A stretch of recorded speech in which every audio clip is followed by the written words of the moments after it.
Muling magsasagawa ng kilos protesta ngayong Labor Day ang iba't ibang grupo ng mga manggagawa upang ipanawagan sa gobyerno ang kanilang mga hirap at mga hinaing. Iba't ibang grupo ang sasama sa protesta na nananawagan na sana ay mabigyang katugunan ng mga problemang dulot ng krisis na ating nararanasan.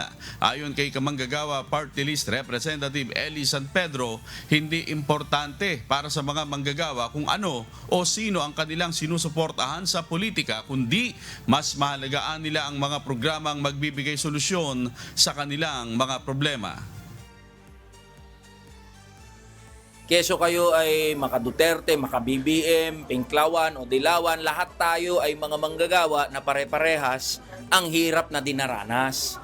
Pag tumama yung taas presyo doon sa bill natin sa kuryente, tsaka presyo sa produktong petrolyo, tsaka sa bilihin at mga serbisyo, hindi naman nagtatanong yan kung sinong binoto mong presidente o sinong manok mo sa 2028. Lahat tayo apektado. So it is high time for the workers to realize that we must unite according to our interest, not according to the politician's will. Bukod sa labor groups, sasama rin sa magwewelga ngayong araw ang ilang transport groups gaya ng Manibela at Piston.